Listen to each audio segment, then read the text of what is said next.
താങ്കൾ എന്താണ് ബീഹാറിലെ ഉദ്യോഗസ്ഥന്മാർക്ക് നൽകിയിരുന്ന നിർദ്ദേശം? ആധാർ കാർഡ് ഒരാൾ ഇന്ത്യക്കാരനാണെന്നുള്ളതിന്റെ പ്രമാണപത്രമായിട്ട് സ്വീകരിക്കേണ്ട. അതുപോലെ താങ്കളുടെ ഇലക്ഷൻ കമ്മീഷൻ നൽകിയ വോട്ടർ ID, ആ വോട്ടർ ID ഉപയോഗിച്ച് മുൻ തെരഞ്ഞെടുപ്പുകളിൽ വോട്ട് ചെയ്തവരാണ് ഇവര്. ആ വോട്ടർ ID പോലും അവരുടെ പൗരത്വത്തിനുള്ള ഒരു അടയാളമായി അല്ലെങ്കിൽ തെളിവായി സ്വീകരിക്കേണ്ട എന്നാണ്.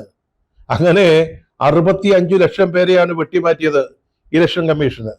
അവരിൽ പലരെയും അദ്ദേഹം നേരിട്ട് കണ്ടുകൊണ്ടിരിക്കുക. കഴിഞ്ഞ ദിവസം മരിച്ചു എന്ന് പറഞ്ഞതിന്റെ പേരില് പട്ടികയിൽ നിന്ന് ഒഴിവാക്കിയ 5 പേരോടൊപ്പം അദ്ദേഹം ചായ കുടിക്കുന്ന ചിത്രം ഇന്ത്യ മുഴുവൻ കാണുകയുണ്ടായി. അദ്ദേഹം പറയുന്നത്, നിങ്ങൾ പ്രധാനമന്ത്രി മോദി പറയുന്നത് അനുസരിച്ച് പ്രവർത്തിക്കുന്ന ഒരു ഉദ്യോഗസ്ഥൻ മാത്രമാണെന്നാണ്. അത് അദ്ദേഹത്തിന്റെ അഭിപ്രായം.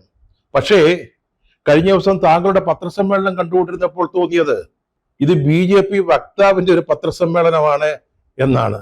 ഇപ്പോൾ താങ്കളെ കാണുമ്പോൾ തോന്നുന്നത് പാന്റും കോട്ടും ഇട്ട JP നദ്ദ ആണെന്നാണ്.